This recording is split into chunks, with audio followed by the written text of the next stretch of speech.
Here it is. Great. Everything that's being recorded will be added to our YouTube channel. So just know that if you say anything from this point on, it's going on the internet. Duly noted.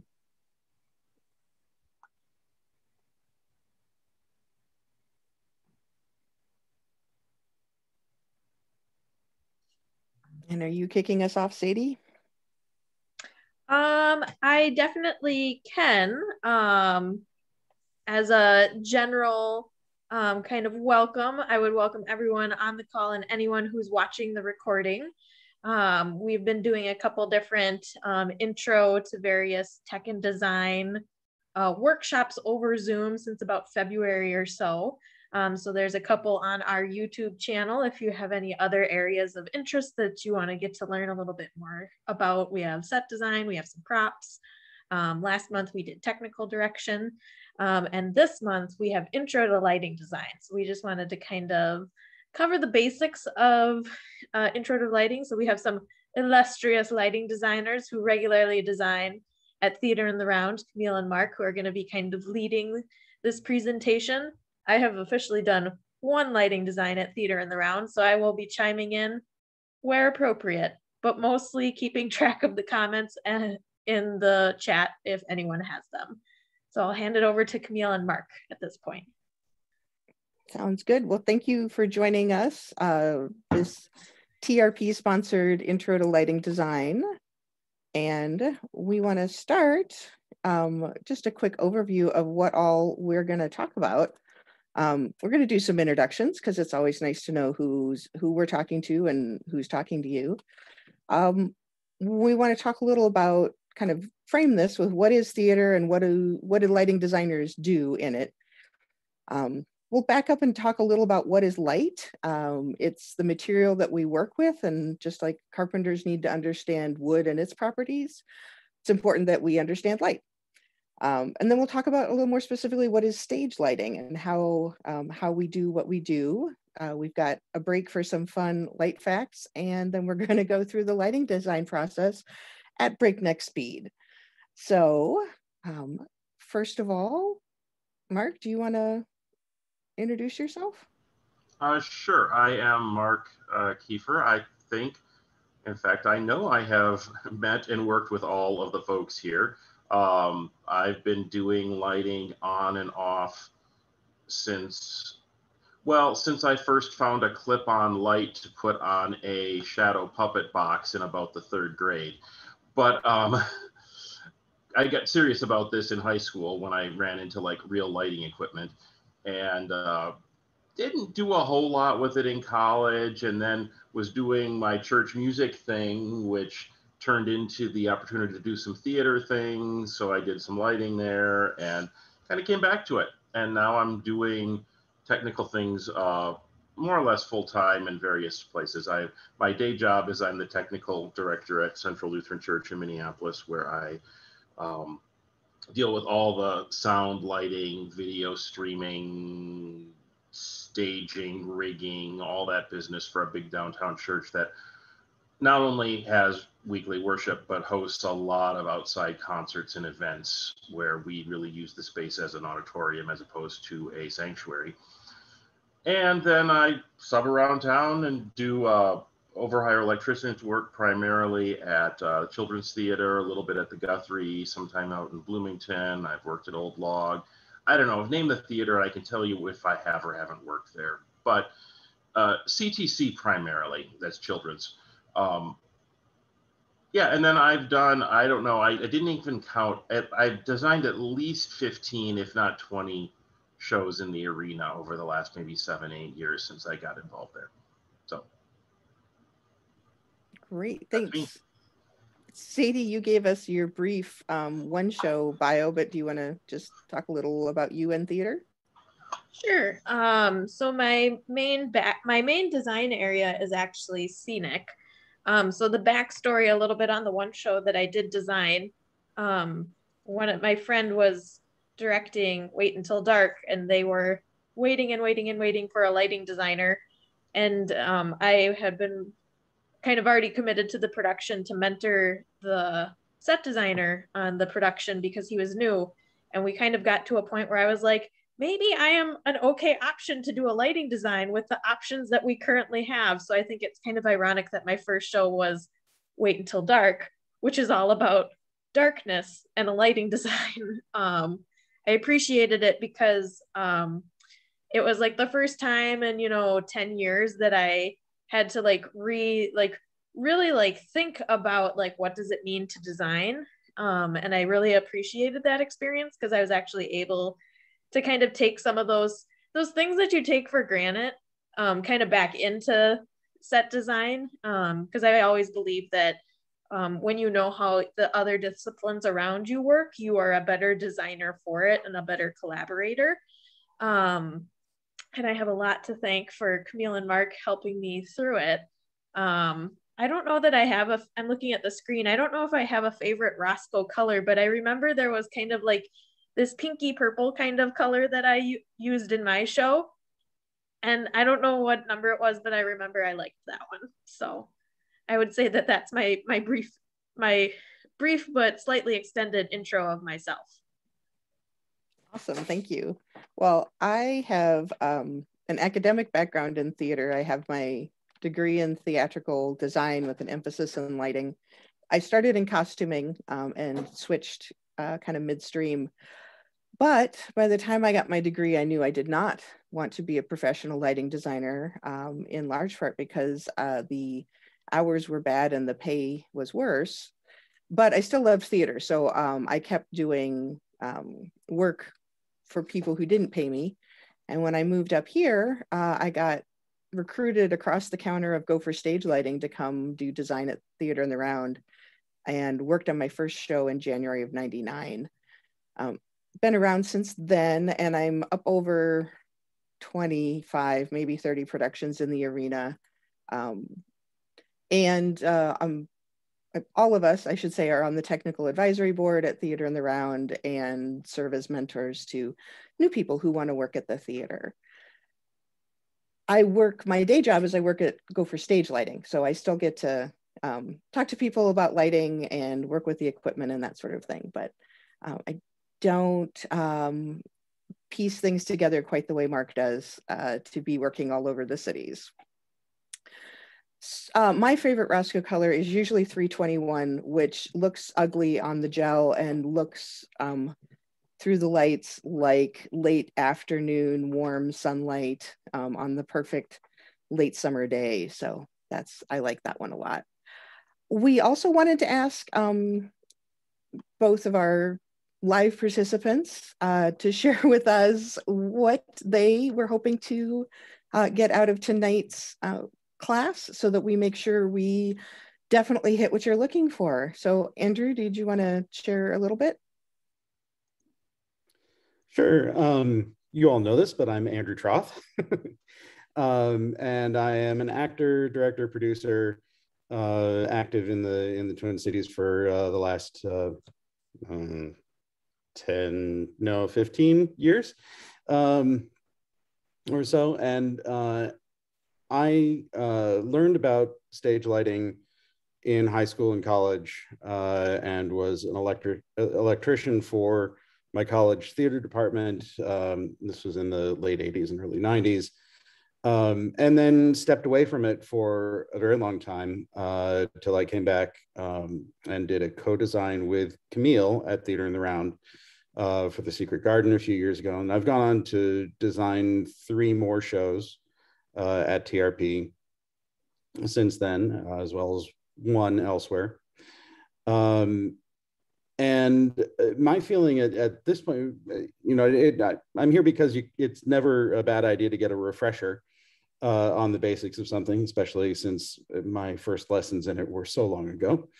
And also, I feel very much like the new technology has passed me by at this point. And I don't understand a lot about how to work with LED lighting. And if I'm going to do anything in the future, I'm going to need to figure that out. So anything you can do to address those newer instruments would be of interest to me.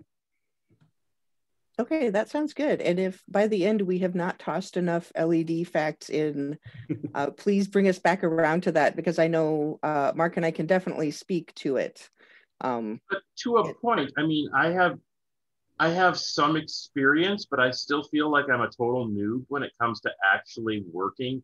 I mean, if someone sat me down in a room with a full LED plot, I'd almost be like, where do I start? I have too many choices.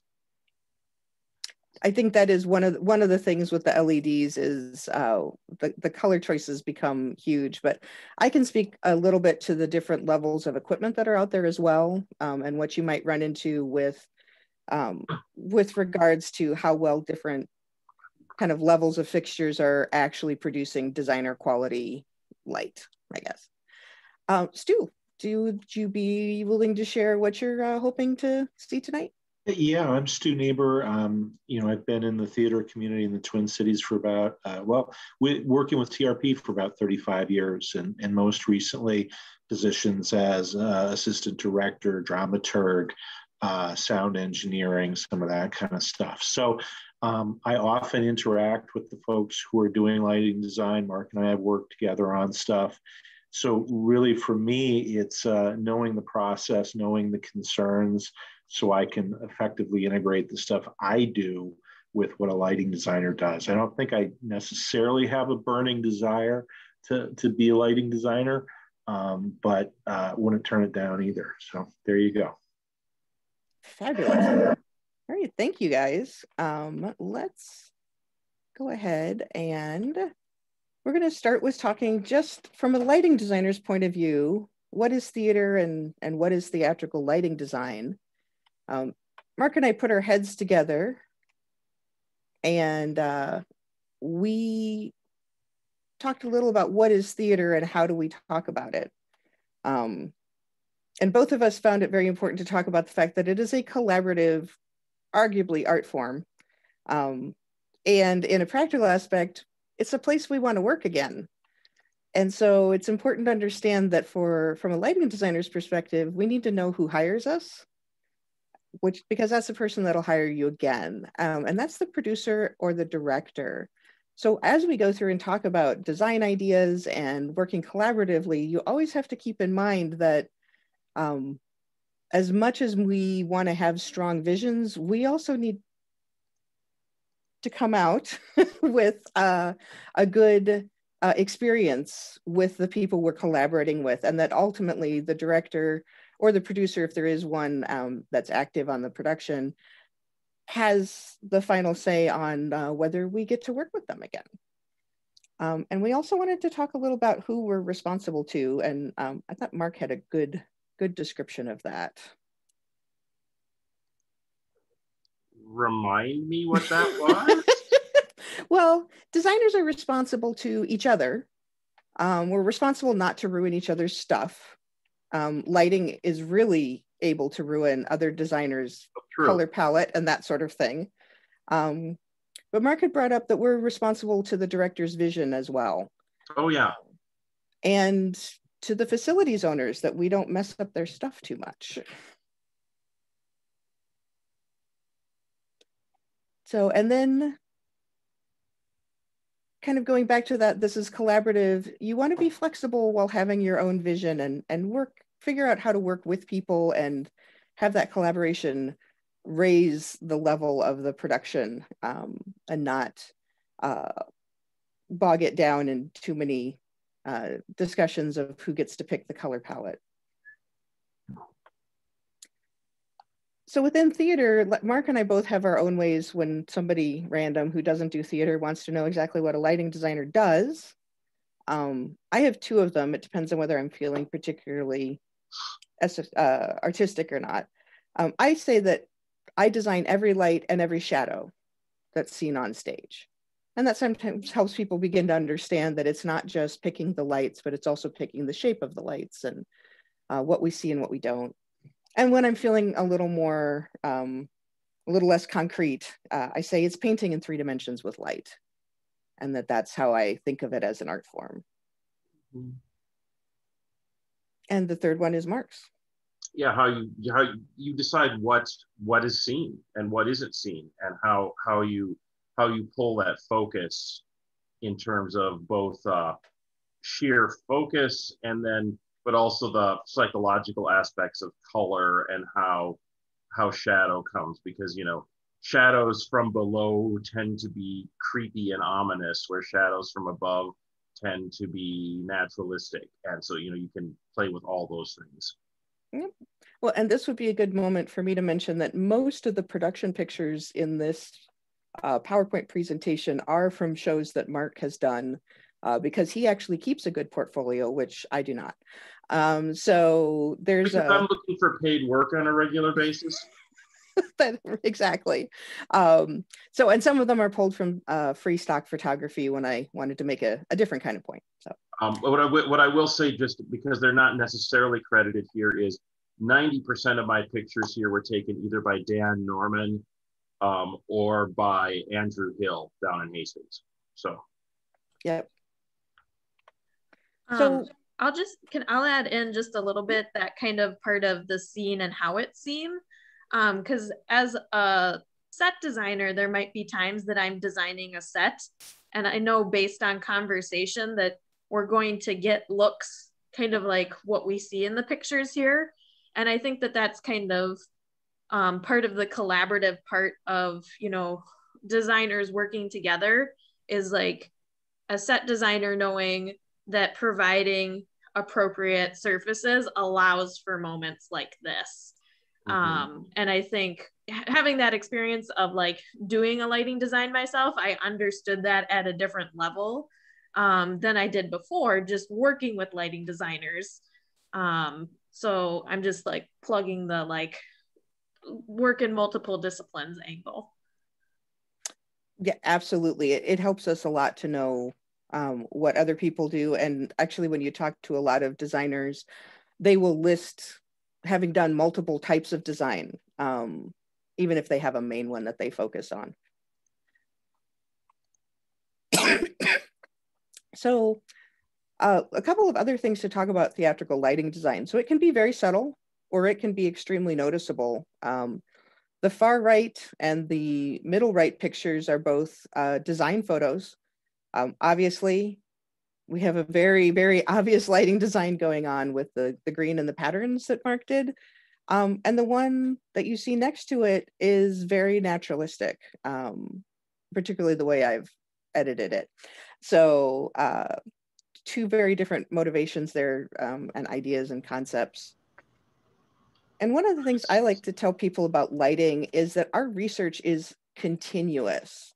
So when I'm looking at a sunset, when when I'm looking at tree shadows, when I'm looking at windows, I'm always learning what naturalistic light looks like. And even our most out there designs are a reaction to what we know people see every day. So we're always able to look and learn from what's going on around us. And finally, one of the best pieces of advice I was given as a lighting designer was to go take some photography classes. Photography forces you to look at light in a different way. And now that we all carry cameras around with us all the time, it can be very easy to start taking pictures and then really look at them critically for what did you capture? How did the light impact how it came through? And Mark went kind of the other direction in terms of starting with photography.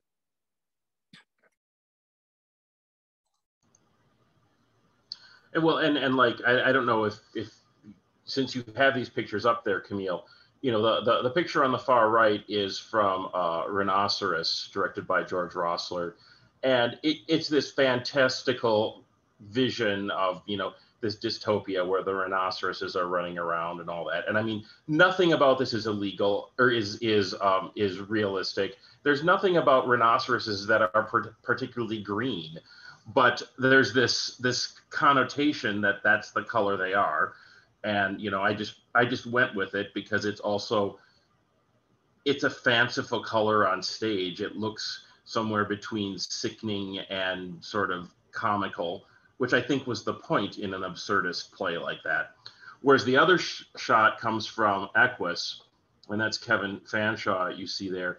And there he's sitting in his psychiatrist's office, and it's just playing with the idea that there's probably a window behind him with a daylight color light coming from behind, with interior daylight lamp shining on his face to provide warmer tones. Again, it's supposed to look like sitting in your shrink's office.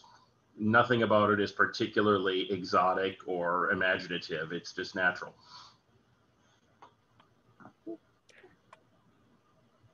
So we want to talk about what is light and what do we control, and as lighting designers, how do we use it? So obviously on the left side, we've got some different representations of light. And then on the right, I just grabbed some pictures of some theatrical lights. The shapes are still the same as they have been for a very long time. But as Andrew mentioned, now they can have different things on the inside, including full color, color changing LEDs that give us a lot of control without changing the gel or the film on the front that is how traditional lights are controlled. So what do we control in light? And oops, sorry, I keep clicking in multiple places. Mark, these are your two pictures, I believe from Beauty and the Beast. This is Shrek. Oh, from Shrek, I'm sorry, yes, from Shrek. And just examples of how these 5 things showed up. Do you want to talk about that a little bit? Sure. So these are 2 different moments in Shrek when Fiona is, bearing her heart for us. On the left, this is in the late afternoon in the meadow. She's holding the big sunflower. And so part of what you see here on the floor is sort of just a dappled foliage pattern in a light green, which apparently is coming from stage left there. It's all a little murky right now, but I think so. And the whole idea there is that that's supposed to be a daytime scene, and or late afternoon, early evening, and it's supposed to be very lovely and very optimistic. The other one happens when she is in her tower, and she is also singing optimistically, but a little less concretely. She's still captive there. And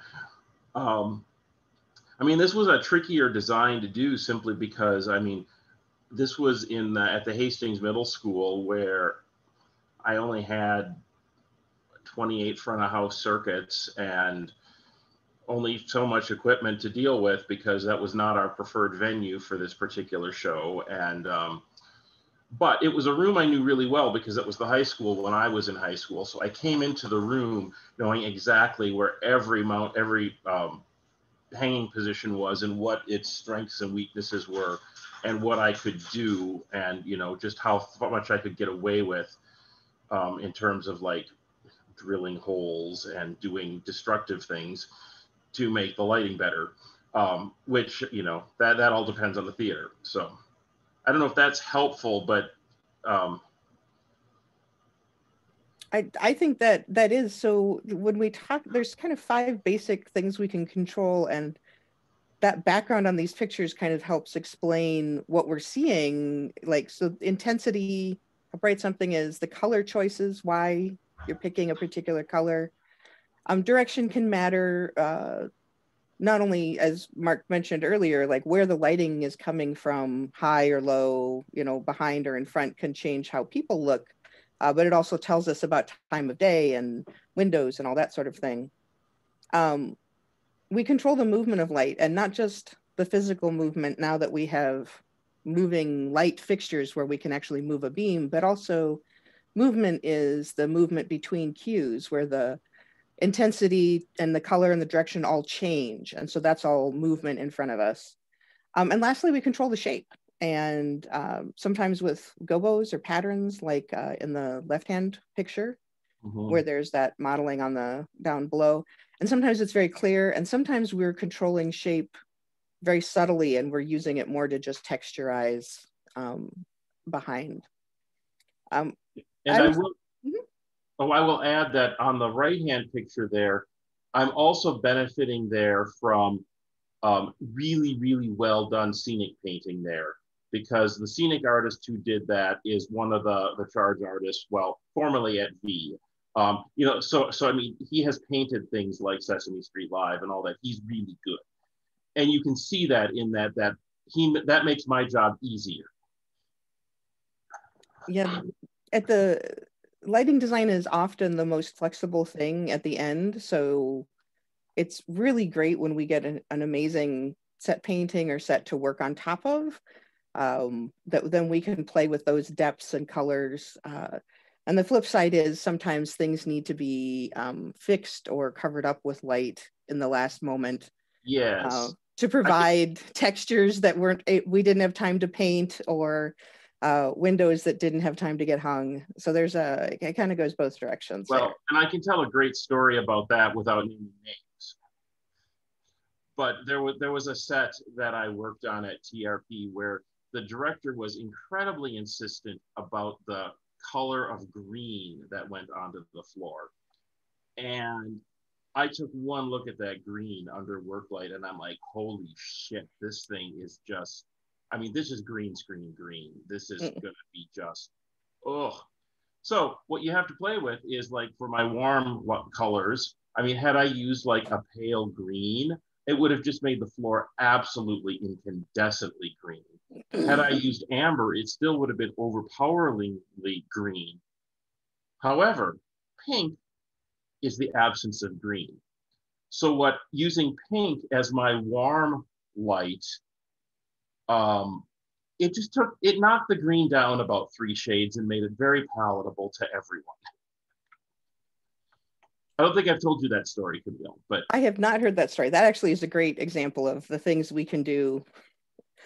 So one of the things we always want to talk about is that lighting design needs to start in darkness. So when you're a designer sitting behind a lighting board and you're getting ready to start programming cues, it needs to be completely black. So in a theater like Theater in the Round, where the lobby lights do create a glow on stage if they're on, you need to get control of your full space. And certainly after you have more experience, you can compensate for that to some extent. But until you see the design with no other outside light or influence, that's the only time you'll really know what it's going to look like for the audience. And then I had a lighting design professor who told us point blank that our first 100 designs were going to suck and we should just get them out of the way as quickly as possible. Which is not to say that the audience will know that. And every design you get better, but for lighting design, until it's put up and programmed and cued and you see it on people and on the sets, you don't really know what it's going to look like. And so you have to do the full execution of a design to really advance your skills significantly. So I strongly encourage people that want to do lighting design to get in there and just start doing it. There's no substitute for that. Just a slight converse thing to what you were saying about starting in darkness, and that is absolutely true. You need to start with that. Although there are times when you are working and like trying to create a particular form or shadow, and I find myself, especially if I'm finding myself stumped or I'm not liking a look. The famous British lighting designer David Hershey always would start. He might be dead by now, although he certainly is retired. He would turn everything on an area to full, and then subtract until he got what he wanted in the form. So by starting with everything at full, even though he might end up with one light at 20% and one light at 30%, he would start with 7 lights at full and keep pulling away until he got what he liked, which it's another approach to think about. Yeah. I don't know if it's helpful in this context or not, but. Well, and it's something to keep in mind because he still was the only lights he had on were the ones he had full control over. Correct.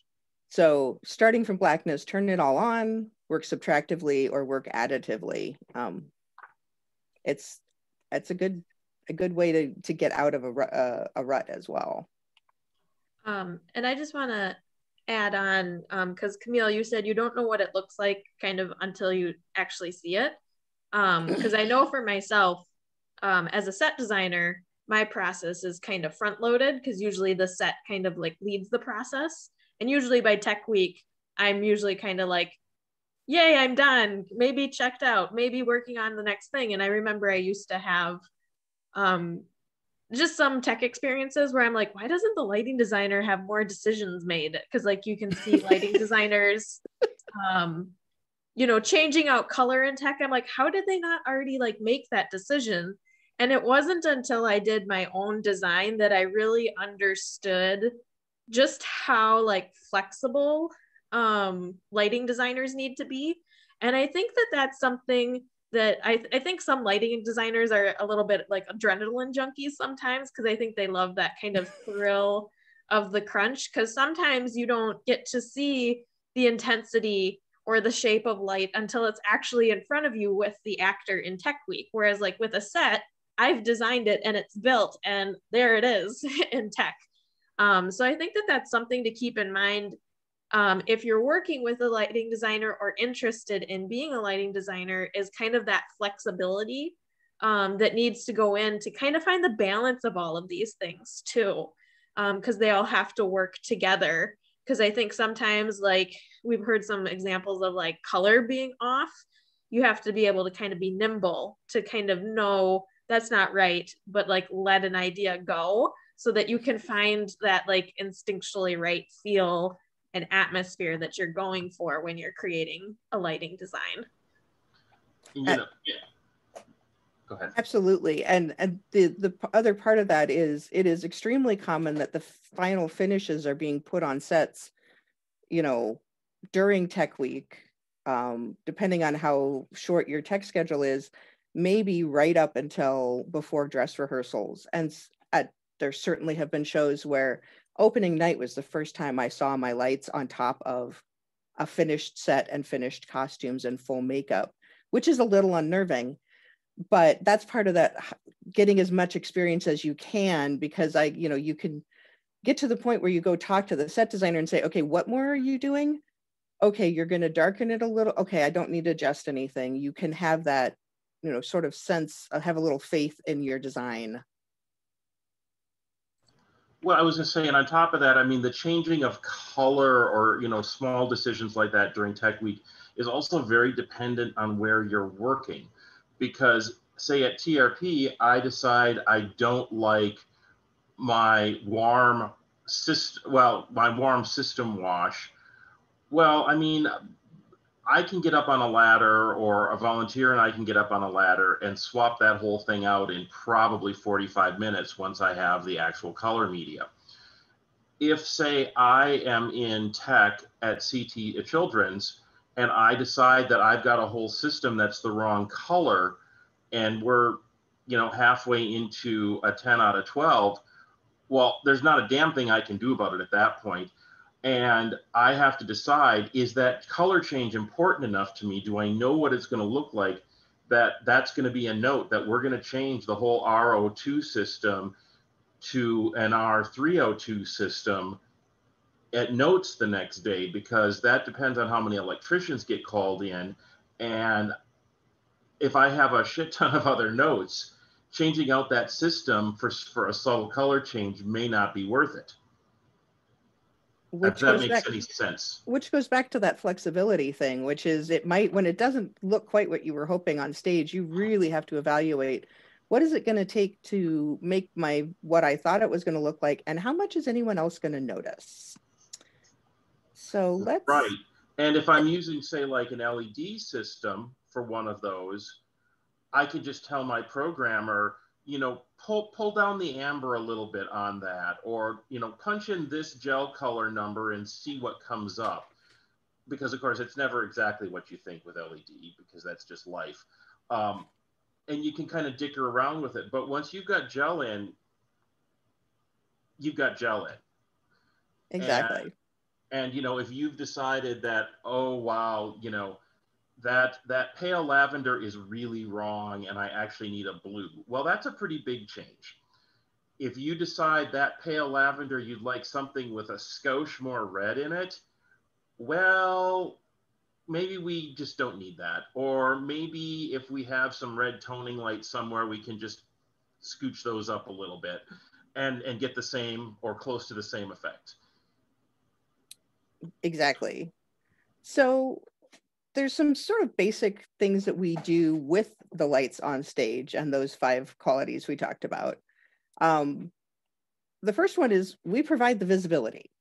And as much as we might like to start or end scenes in dramatic darkness, it is very difficult for people to understand what's being said if they cannot see the people talking. And in some cases, see their faces. All of us work in the round a lot, so there's always going to be people who can't, see the face of the person who's talking. But if they can't even see the body and the voice is disembodied, you can't do that for long and hold an audience's attention. Modeling is how we create shape and, the highlights and the shadows. It manipulates the forms that are on stage and can hide things, which is selective focus. We can certainly help the audience figure out where they're supposed to be looking on stage. For some shows where the set is going to change completely between every scene change for the actors, that may not be as big a deal as with a theater where you're using different sections of the stage to be different set parts. And where we really need people to go watch the actors in the garden and ignore the fact that we still have a bedroom in the other corner of the stage, that the lighting intensity between those 2 areas becomes really important. We can absolutely help with mood, but one of my comments to younger designers is to not overdo it. And I often erase a whole bunch of cues I originally put into my script and give myself the note to just let the actors act. We do not need to reflect every single change of mood on stage, but we can help reinforce what the actors are doing as they become more intense, or it becomes softer, more intimate or bigger and more of a public look, that sort of thing. We absolutely establish location, whether it's a more surrealistic like Mark's Rhinoceros, or if it's more concrete. I particularly work a lot in realistic lighting, and I really enjoy being able to say, yes, that is what, from the importance of being earnest, there is one set direction that says that they are in the morning room having tea in the afternoon. And so it's like, well, what a morning room is designed to let natural morning light stream in and help light that room. So what is it like when you're there in the afternoon and there's no light coming in the windows, and it should be sort of gray? So there's those sorts of things to kind of play around with.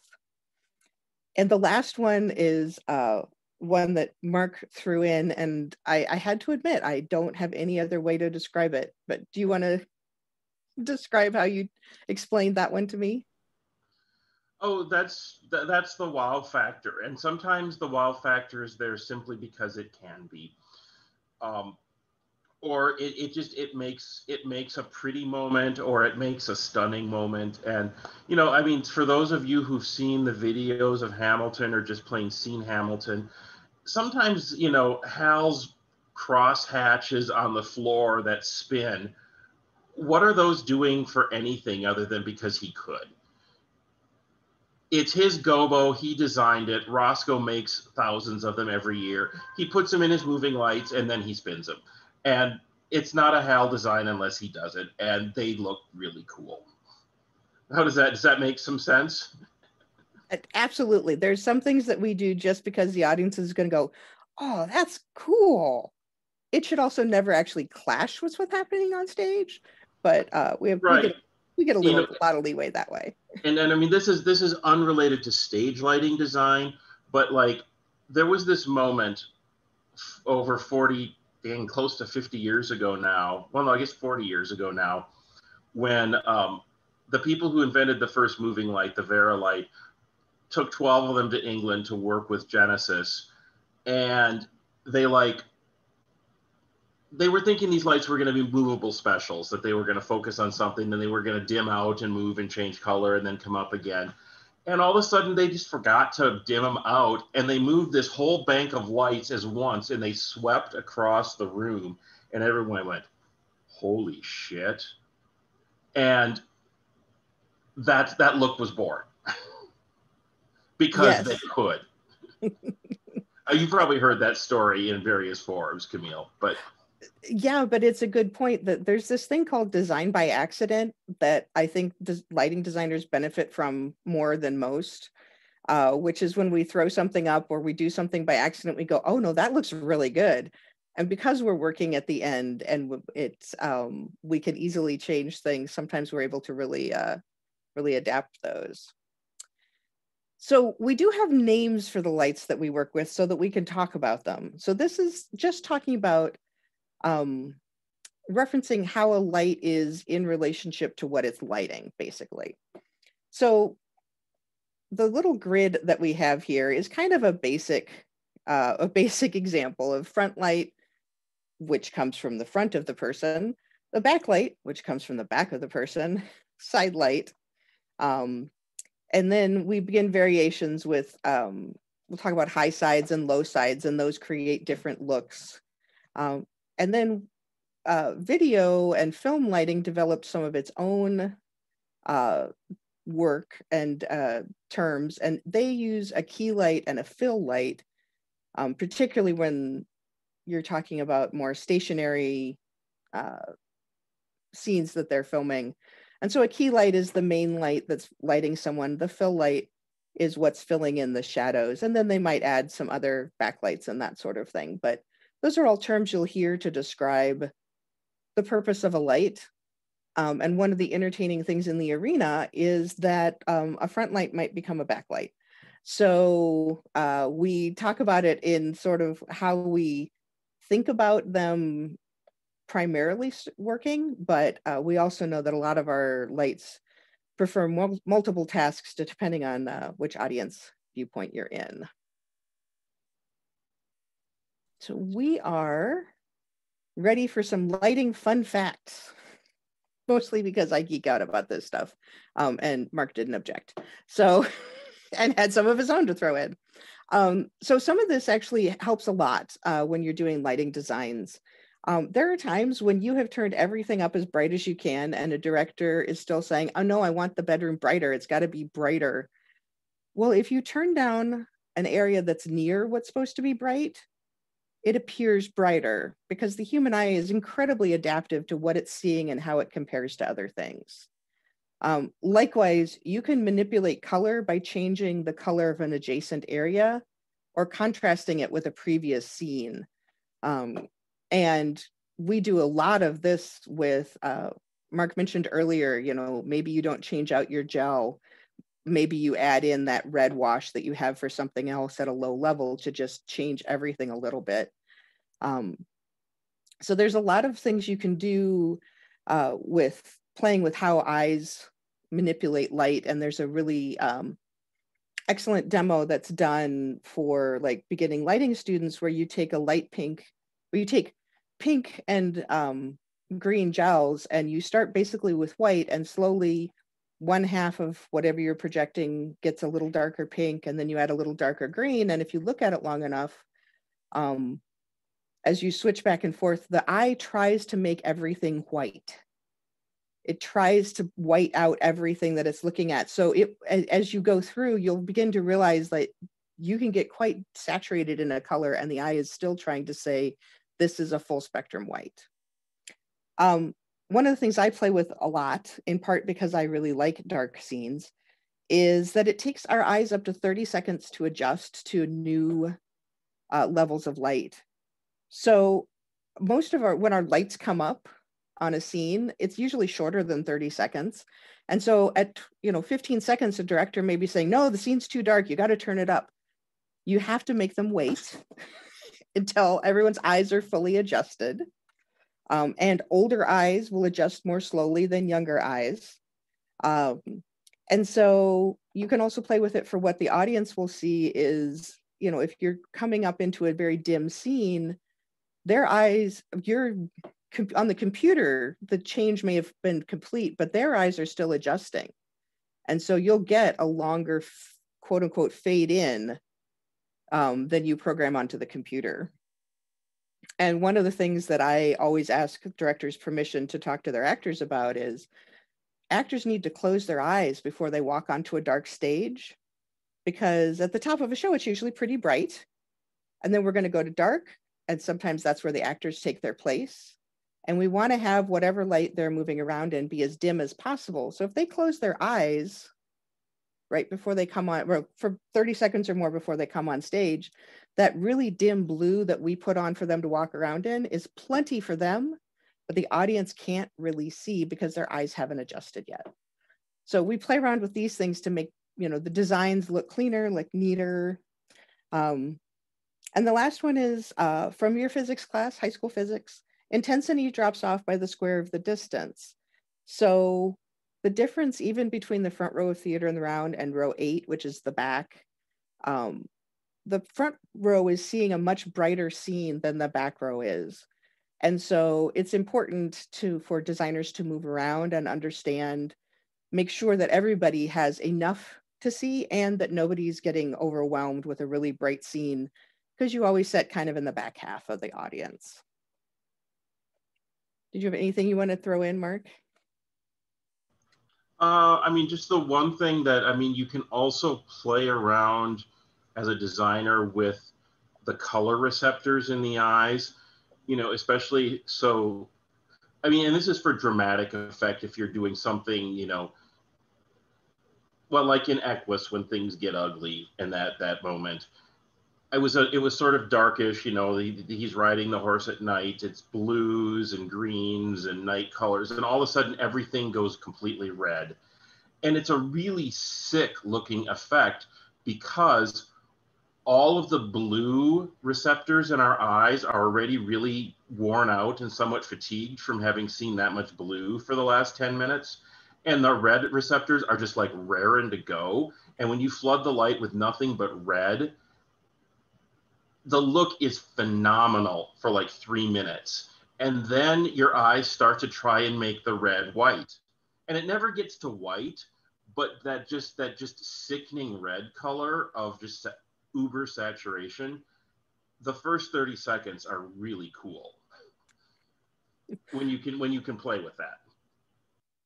Right. So, you know, have some patience with how things move and change.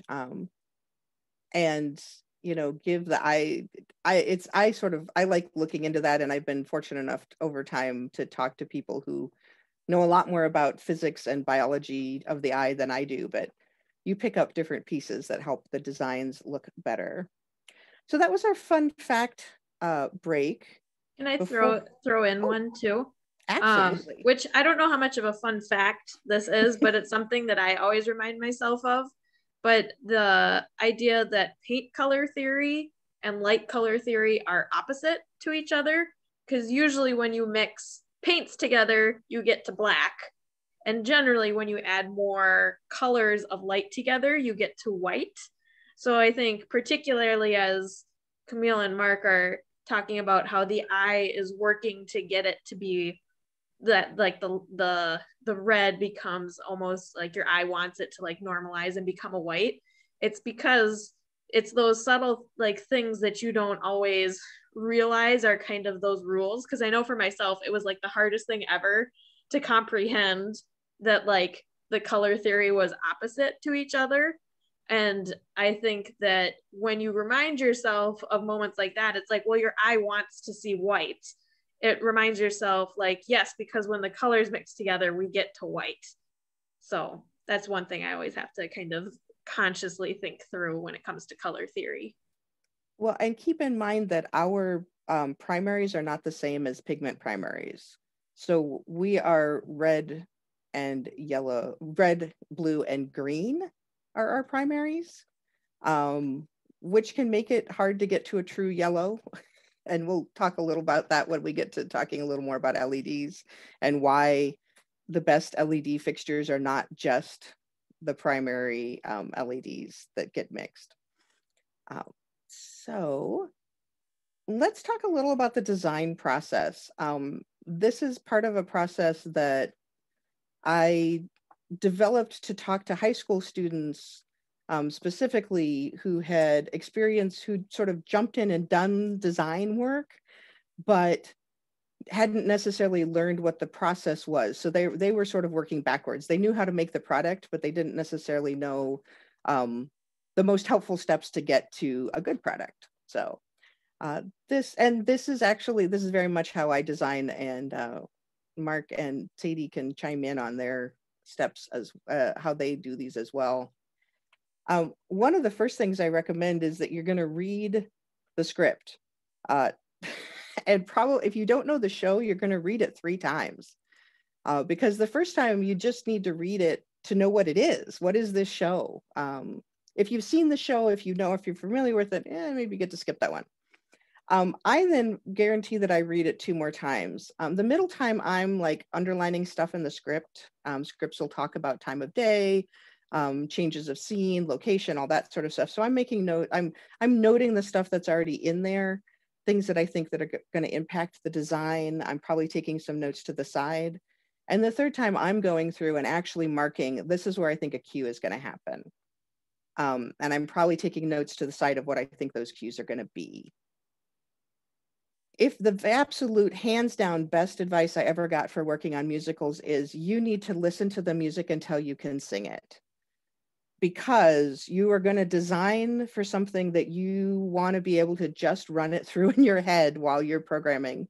And in communicating with the director and with other designers, whether you sing well or not, sometimes you're going to have to communicate when something's going to happen by sharing a piece of the song. Whether you're reciting the lyrics or you're humming a part of it or something. So if there's a lot of music in the work that you're doing, learn the music. And the best way, honestly, to do it is to put it in the car and listen to it for however long it takes to get stuck in your head. The second step is you want to gather information. You need to know about the space you're in. So that's plan drawings of the space, like where are your hanging positions? How big is the stage?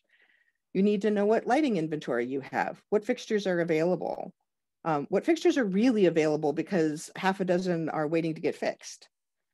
What kind of dimming and controls do you have? Hugely influences design by letting you know our whole approach to design changed when we got computer boards versus manual boards. When we moved to computer boards that were managing more circuits. And it changes how you approach your design. What lighting instruments are getting plugged into the same outlets? How are you going to control those?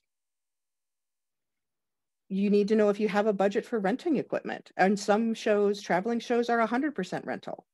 So you need to know if you have that piece, and if you do, how much of it. Particularly to theater like Theater in the Round, what are your available skills?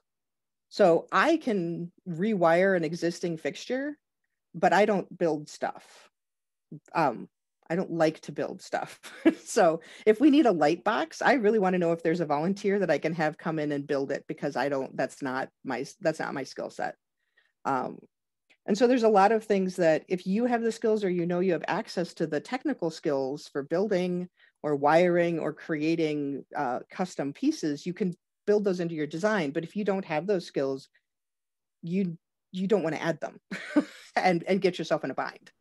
Right. And like, I love to build electronic gadgets and props, like smoking, burning trash cans that show up on stages where, and we have all that technology. It's combining the things in the things, if you will, and then making them work. Right. So you need to know what you have, what other people can bring to the table.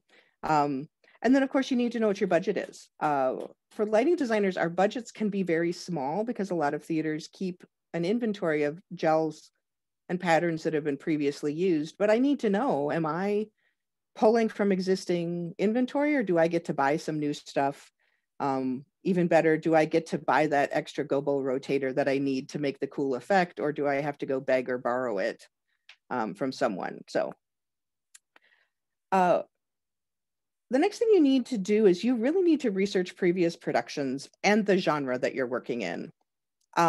There are a lot of conventions in theater, and a lot of them get set the first time a production is done on Broadway or its biggest premiere.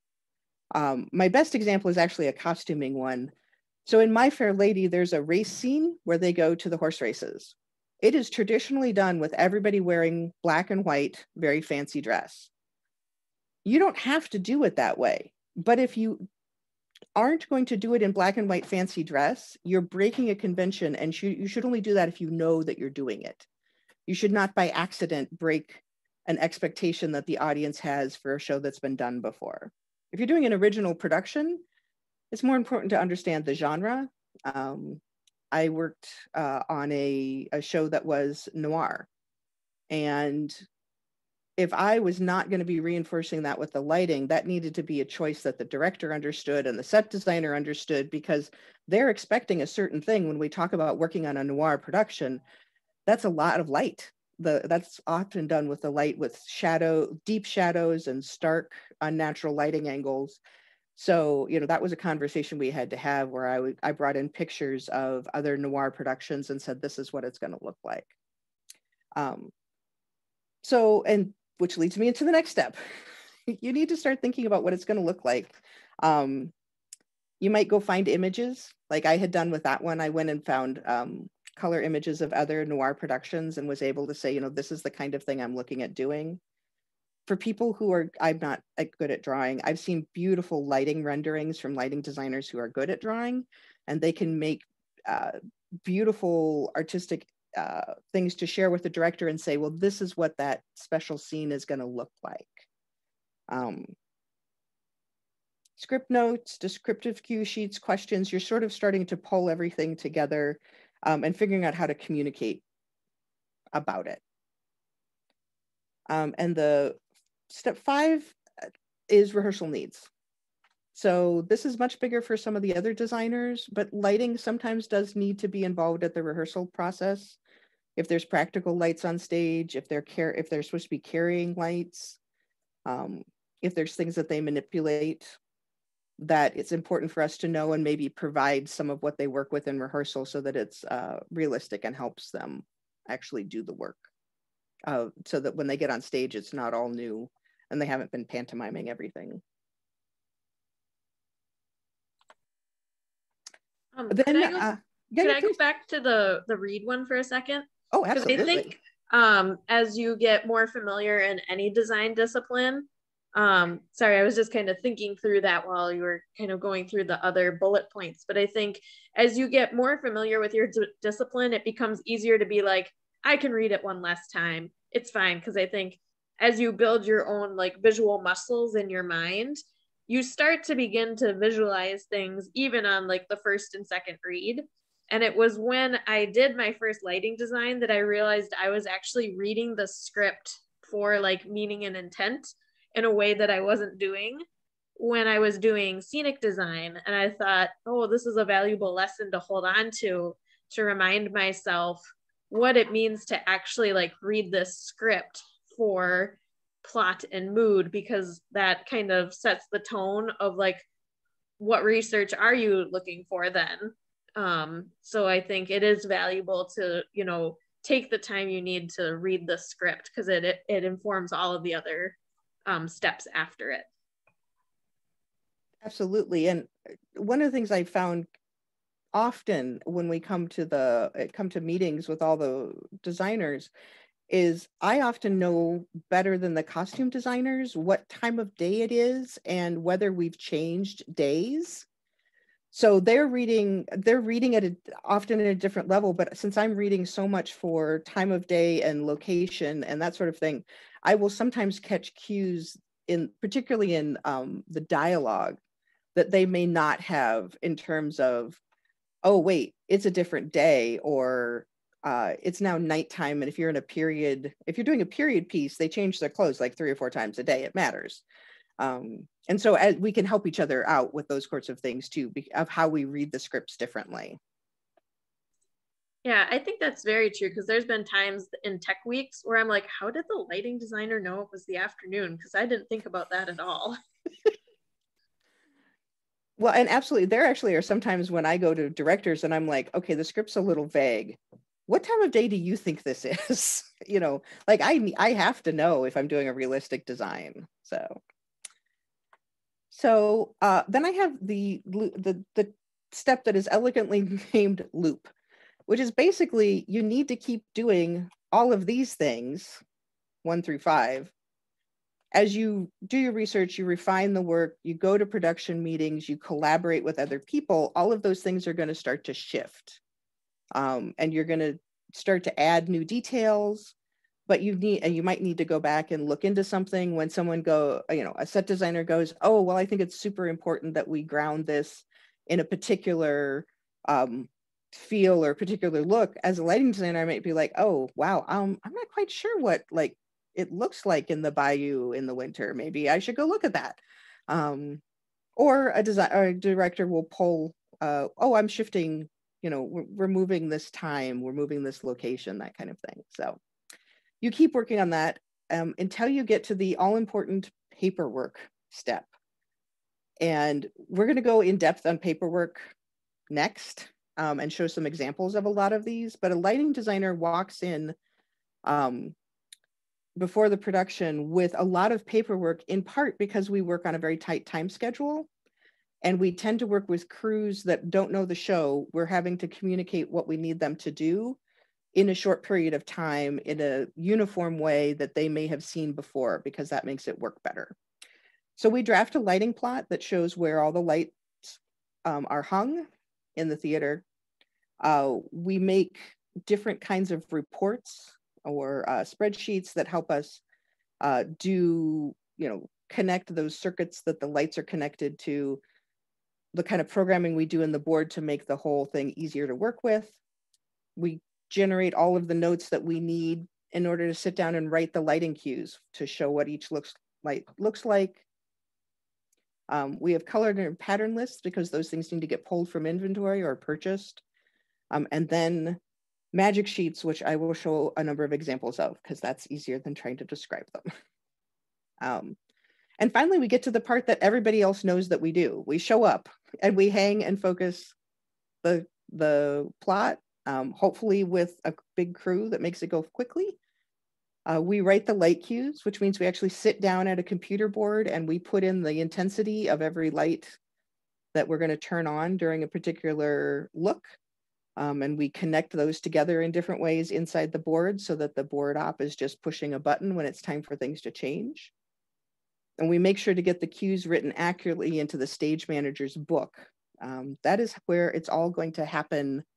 If we get those in the right place and the stage manager understands when the light changes are going to happen, that's when the design will execute the way we want it to.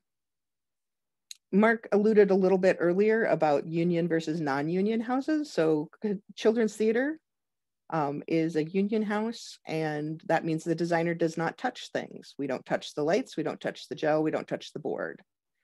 Theater in the Round is a community theater. It's a non-union house. We climb up and down ladders until the wee hours of the morning if we want to, or we need to.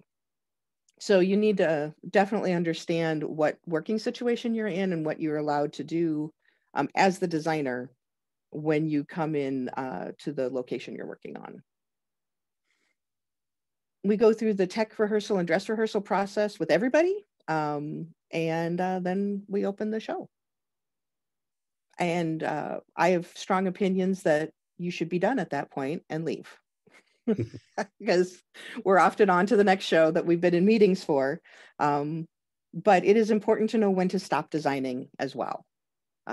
You could always make something just that little bit better, but that does not mean that you should go up to the board after opening night and change anything.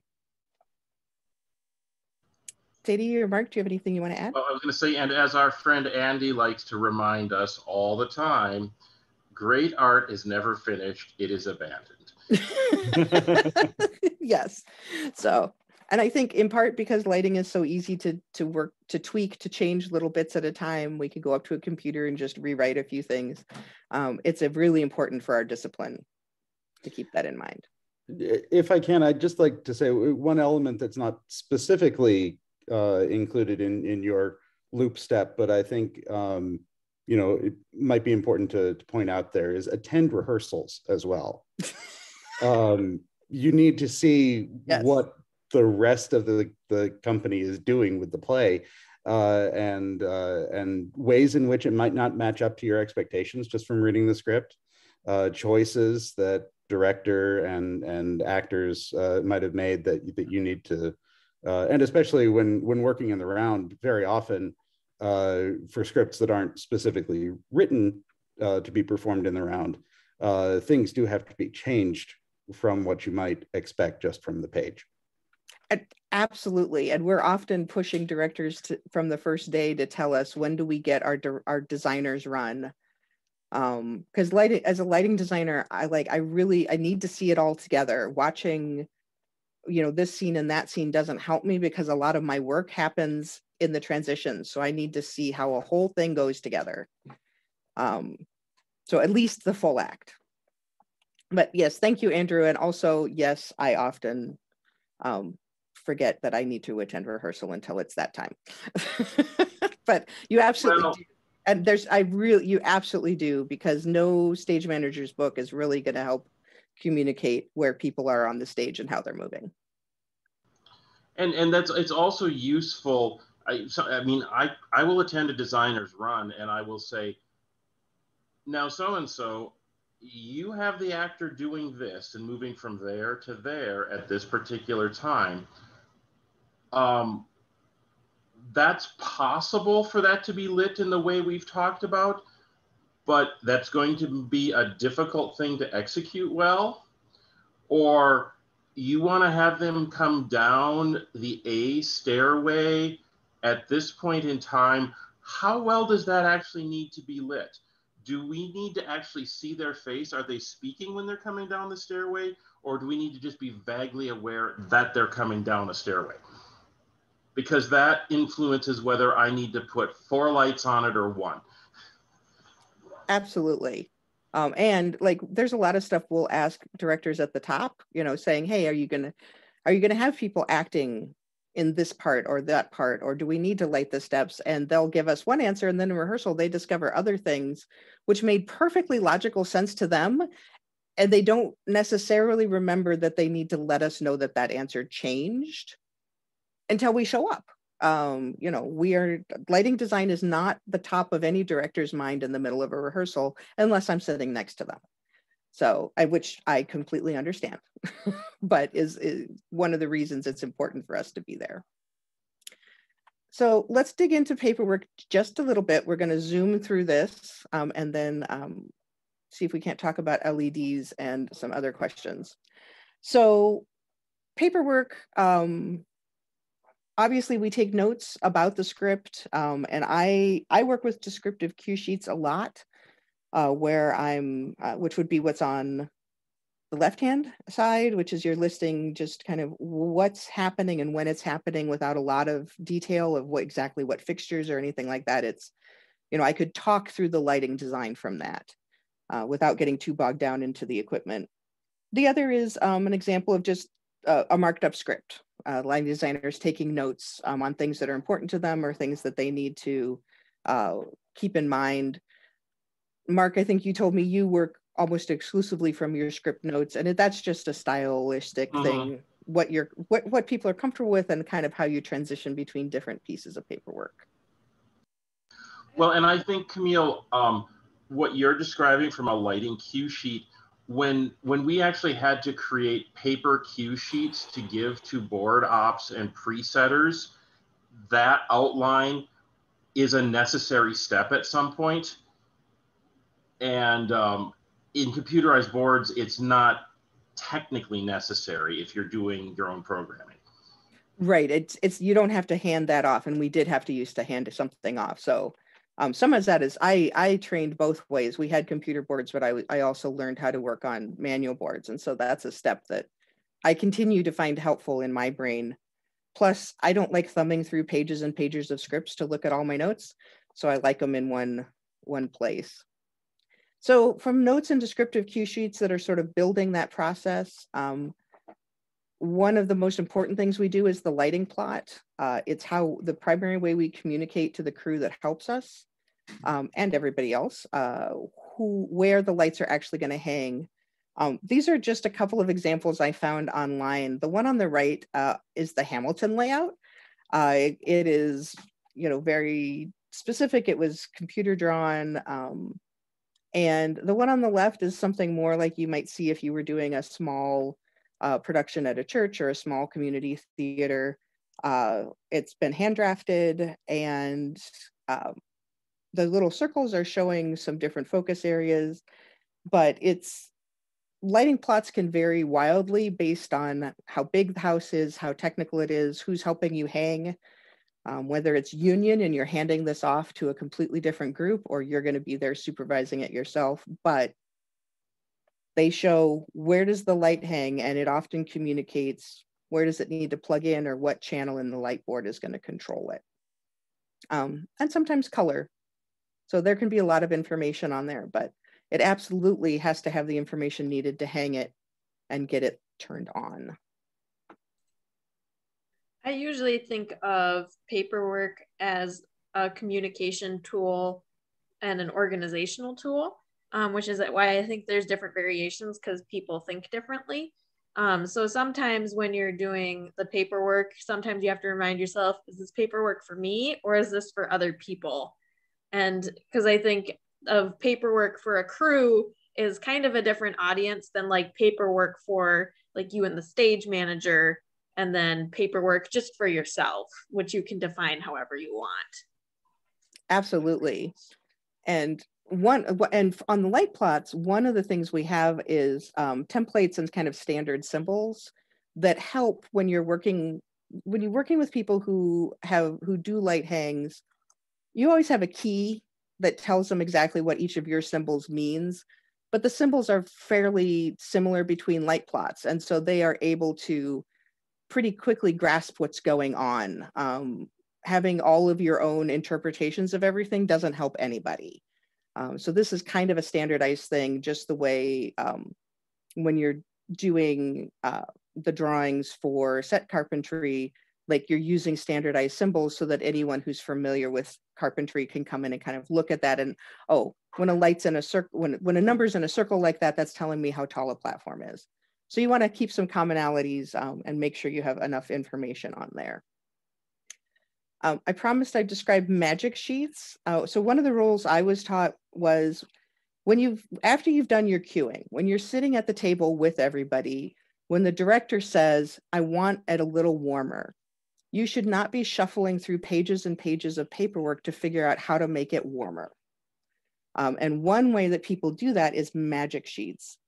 And so these are 3 different kinds of magic sheets. The one on the far left has a square that describes each of the systems. So there might be a warm system and a cool system, a night system. So those are the lights that all together make a particular part of a particular look.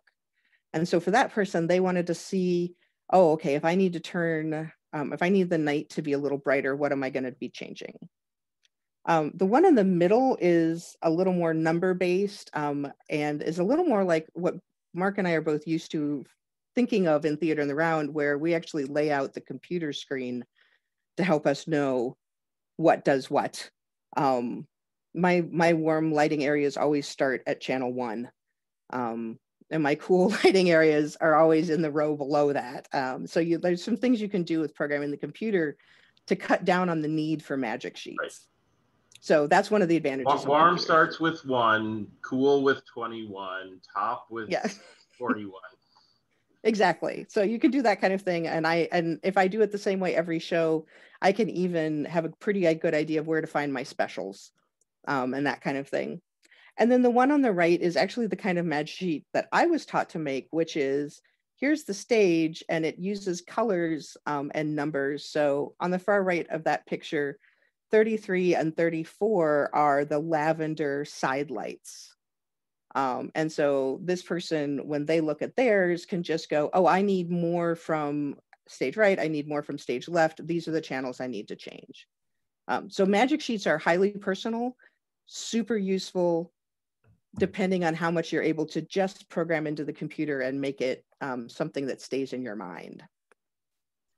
I'll also throw out there that I didn't entirely understand what a magic sheet was, like what it was doing, until I was actually doing a lighting design. Because like I remember like looking at like, and like even right now I'm like, why did I use that piece of paper?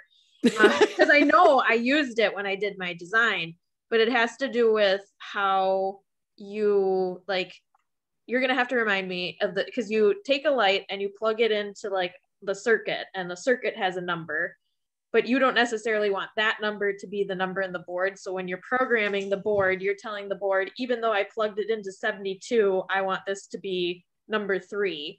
And so your magic sheet is what helps you kind of track that, but in a visual way, to remember that this is a color associated with it. And because, or like, correct me if I'm wrong, because like I like don't entirely comprehend it some days. This okay. I think so that information that between the channel and the dimmer or the circuit is actually a hookup, and that's a spreadsheet kind of thing. So this is reminding you that my purples, my side light purples are 33, 34, 31, and 32. If that was not a block that made sense to me. So that when sitting at the board, you don't have to like flip through other pieces of paper. You just want to look down and have a visual representation of what you might need to be reminded of when a director asks you to change something right now. You know, when I'm doing notes at 11 o'clock by myself, it doesn't matter how much paper I flip. You had something, Mark? Oh, to add to that, a whole nother layer of this that has come in probably in the last 15 years with computerized light boards, and especially when when EOS got particularly more powerful, and when the Grand MA moved into theater work with the touch screens, you can actually, if you know how to do this, because the youngins do this for me when I'm working in the colleges. And I don't do it this way because I was always used to I'm just used to dealing with number pads and working really fast that way. But the kids love to take a magic sheet and touch on, like say on that right hand one, and they'll touch 21, 22, 23, 24, 25 at 50. And they've done that all by touching a screen.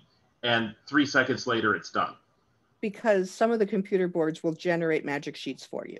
Or you create them. Or you create magic sheet templates using macros and all those that other shit that's complicated as hell. And I don't know how to do it, but I know that when it works, it's really cool.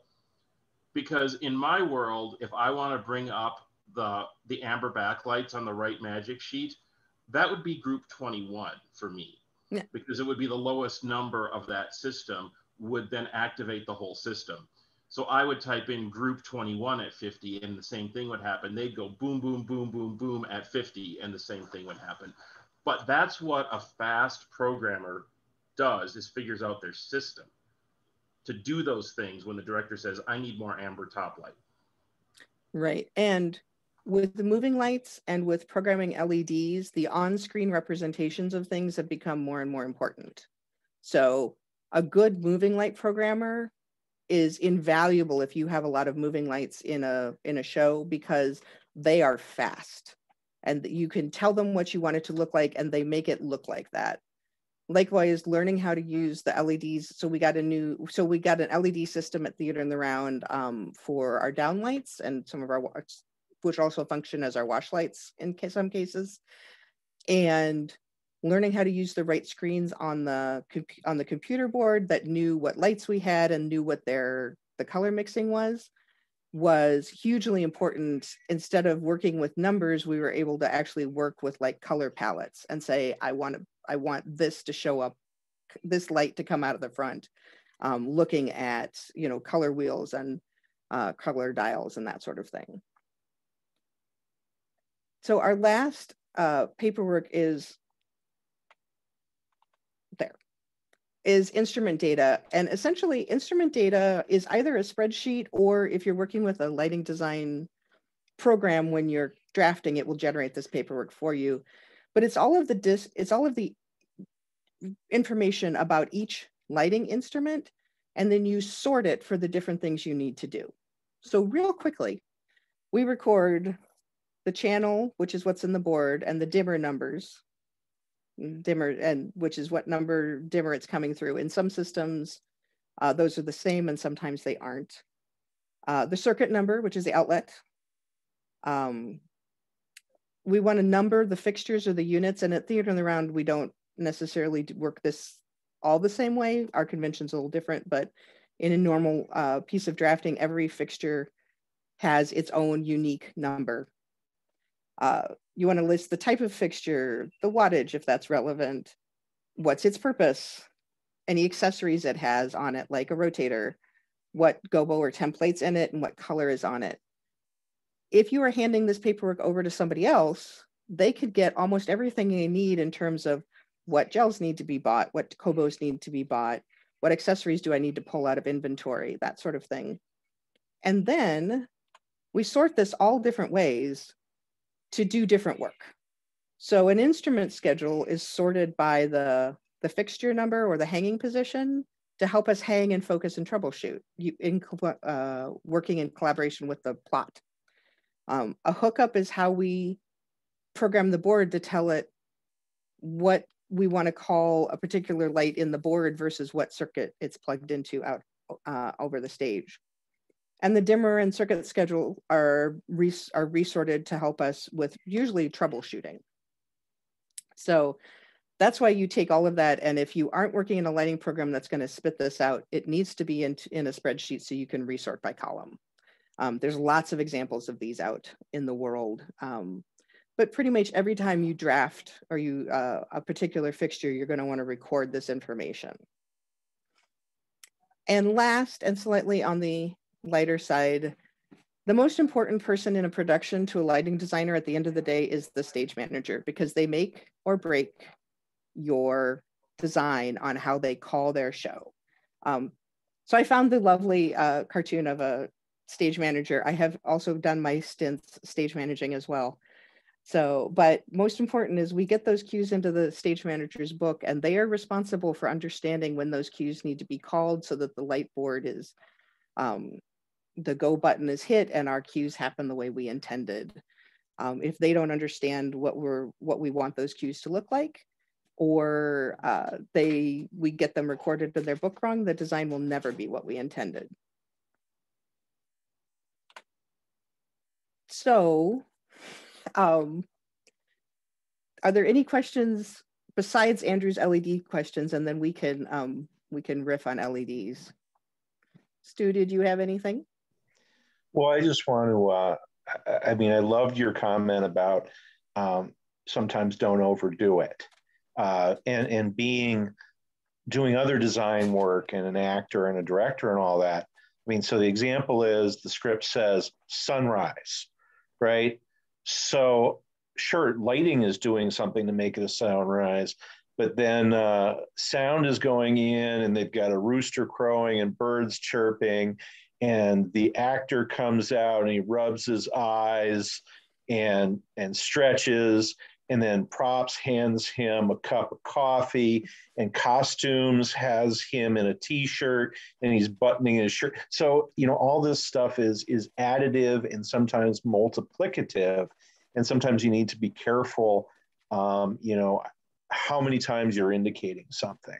So, you know, it's always nice to work in collaboration with good lighting designers like Mark. Mark and I had a lot of fun putting together Richard III and just, you know, creating those amazing moments where, you know, you set a mood, you set a place, and the actor steps into the light and takes what you've already established and runs with it. And those are the, oh my God, I got to chill kind of moments when it works right. So, you know, and that's why I really wanted to listen to some of this, because the most important thing is collaborating with the other designers. So thanks.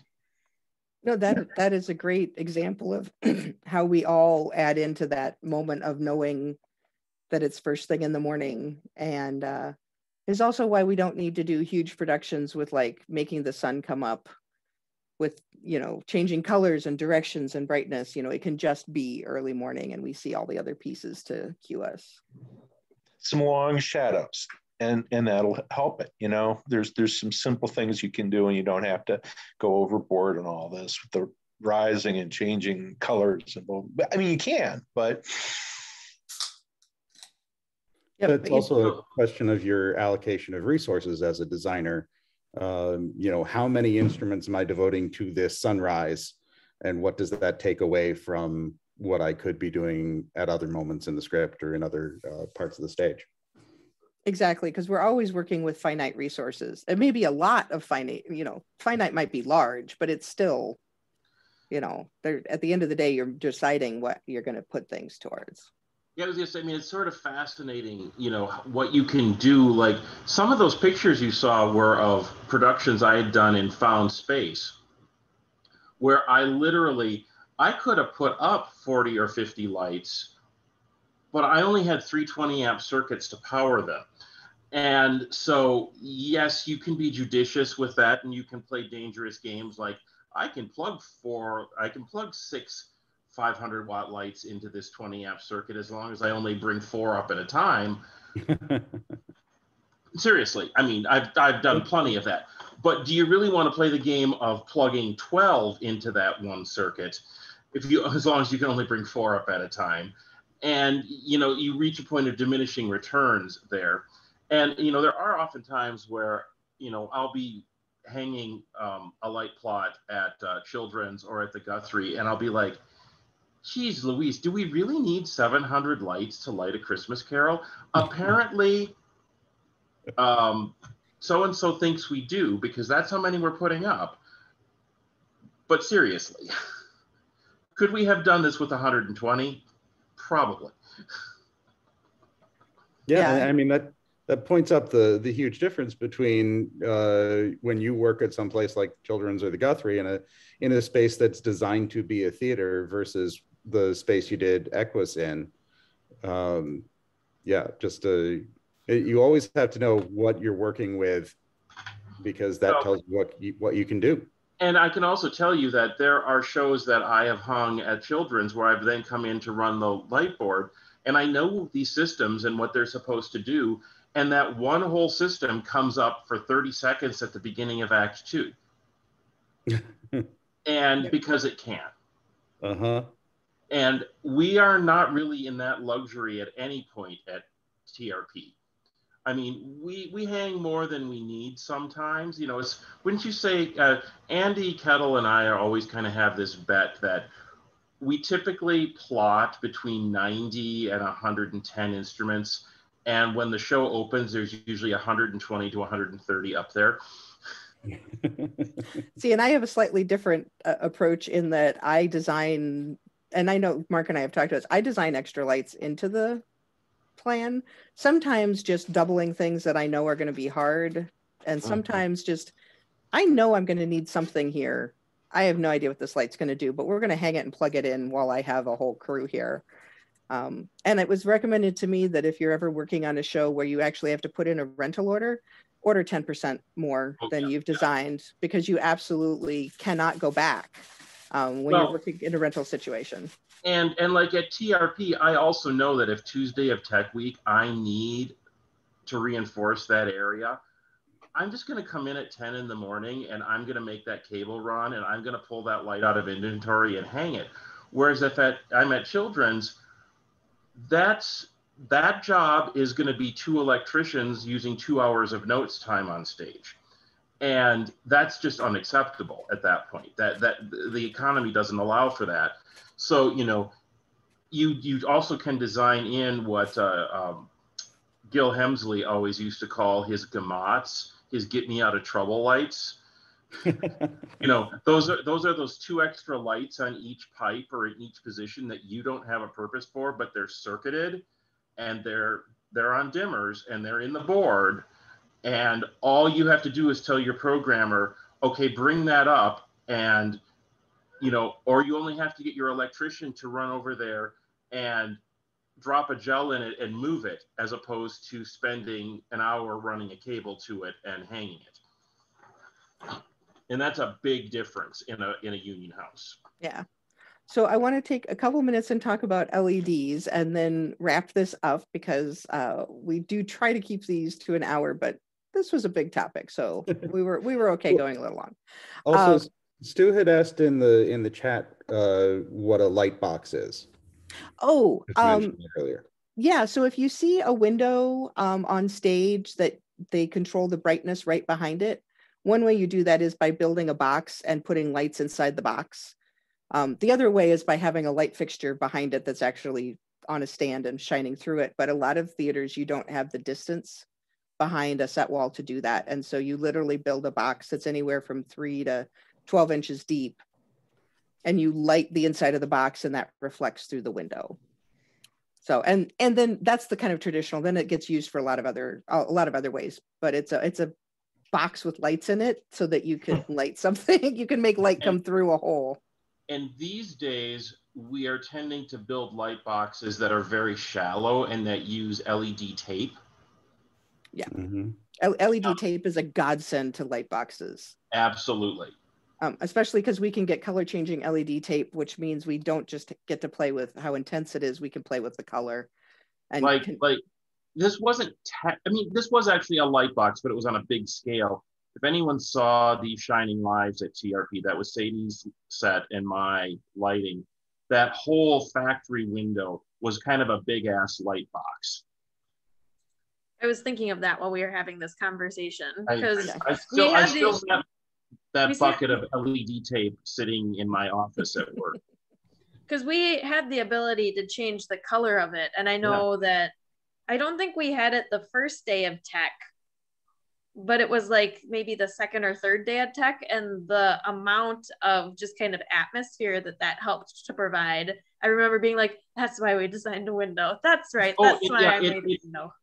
In fact, it may have been the most influential design element on that set, or I should say recognizable design element, because there were lots of subtle things that were lovely and beautiful that all added to that, but that window was a focal point.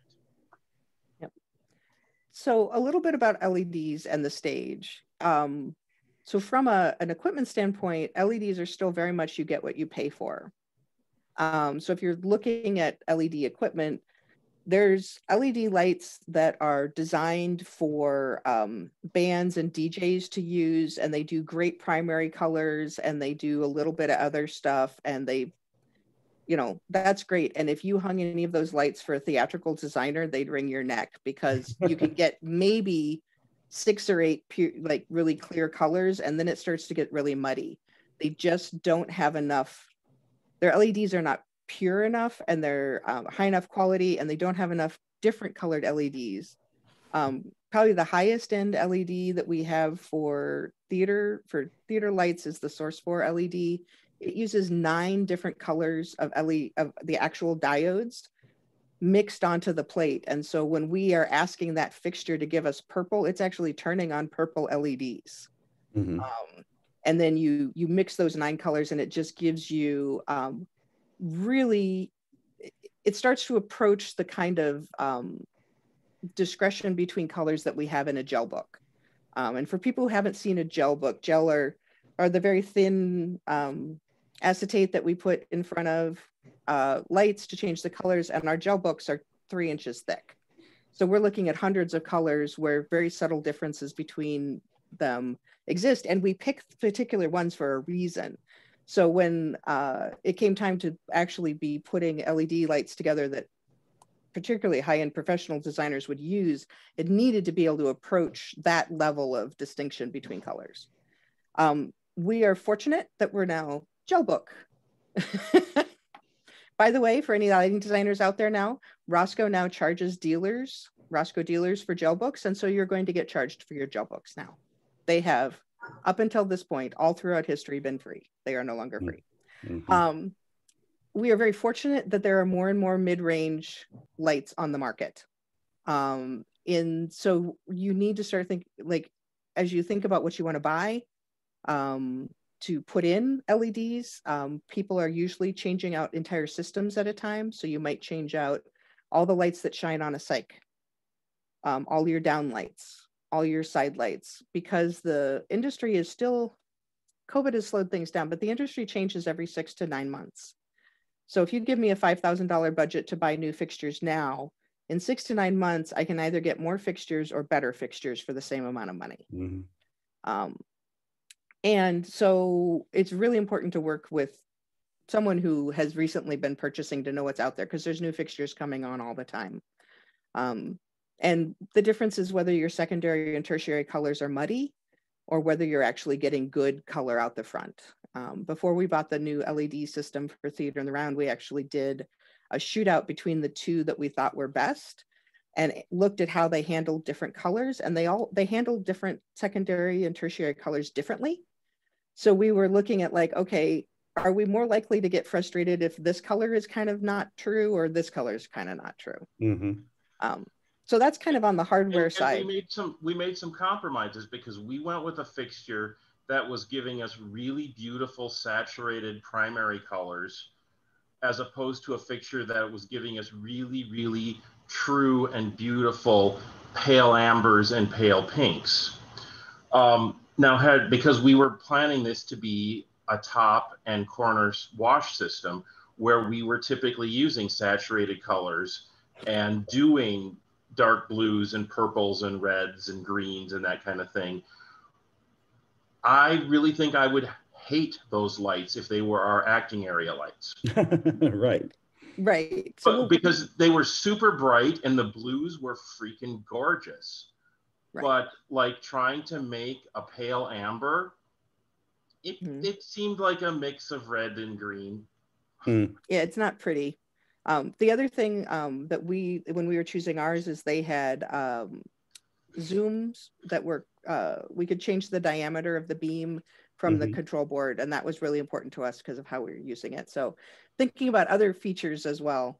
From the design standpoint, so for me as an older designer transitioning into figuring out how to use LEDs, like my stepping stone was to decide what colors I wanted and make the LED do that.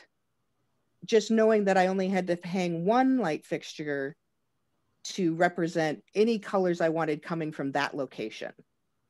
So instead of, sometimes I've hung double downlight systems because the downlight was so important. And now I know I don't ever have to do that. And our downlights can sometimes substitute as specials because I can totally control the color and the size. So that was you learn in the queuing, it's like, oh, I have enough time to dim that out, zoom it down, and bring it up in a different color.